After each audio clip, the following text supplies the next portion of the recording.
gwamnonin arewa waɗanda sun ka taso suna faɗa da masu addini. Limami in yayi sallar juma'a a kama shi a walakanta shi, malami in ya faɗa ma manyan banza gaskiya maimakon a haɗa shi da malamai sai a kama shi. Kuna jin abin da ya faru ga babban malamin musulunci Malam Bello Aliyu Yabo hafizahullah.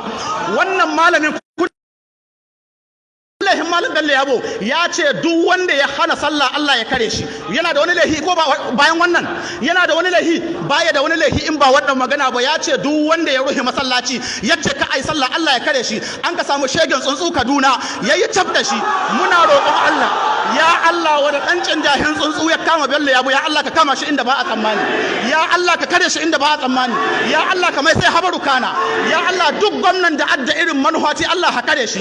Ya ku al'umma musulmi, wannan dan tsuntsu na Kaduna yawa musulunci ta'addanci, dan boko aqida na, ya kamata mu sani cewa mu za mu yi wani abu daga cikin abin da za mu fara mu kai goshi ga ƙasa mu adda hannu wurin kama Malam Bello Yabo. In kaki gare Allah ya keci kakin, in rawani gare Allah ya keci rawanin, saboda akwai wasu manyan banza da suke son su yi amfani da wannan dama su mai shemu wawaye, sai su ce mu mun ka zo mun ka an so shi. Wallahi muna ganin ku, Allah ya faɗa muna yadda makirai suke makirci tsakanin ku da Allah. Wannan malamin maganganun da yayi in ana jin ba su yi ba, waɗannan masu ƙarya sakiya da aka duna ba da su addare a hada shi ba, sai a kira wani su zama da shi, amma su kuma suna kala ba su iya komi sai hoda sun tunzura kan ga munan da wani dan waziha shi ma sakwato na da shi ko ba da shi da dan waziha sakwato shi ma ya samu masu di gaba. Muna roƙon Allah yadda ya samu masu di gaba Allah shi ba, muna roƙon Allah kamar sai khabaru kana.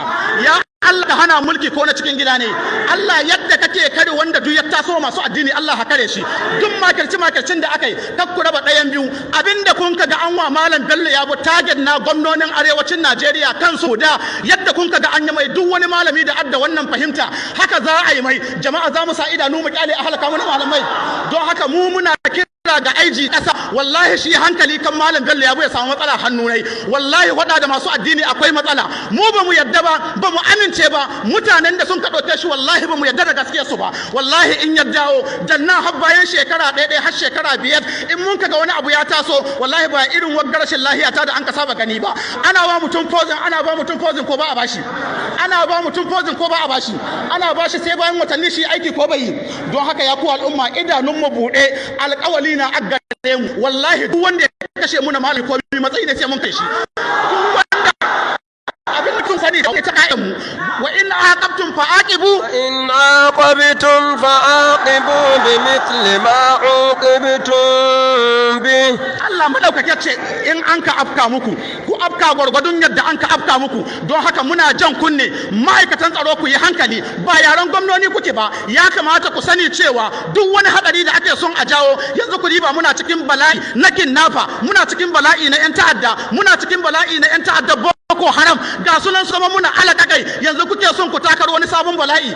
In ba shi ba, in malami yayi magana me ya kamata a kawo malamai su zauna da shi su tattauna da shi, inda bai da dalili sai a gwada ma mutane bai da dalili. Amma wallahi hanya ta kamu ba hanya ce mai kyau ba. Don shi nake ba gwamnatin jihar Sokoto shawara, kahin ta fara kama Malam Musa Ayuba Lukuwa to ta hidda ta gina gidajen yari, saboda wallahi gidajen yarin da aggare ta ba su isa mu. 23 local government ko ina muna da mutane, na wallahi ba za mu zauna ba. Kama Malam Musa Lukuwa wallahi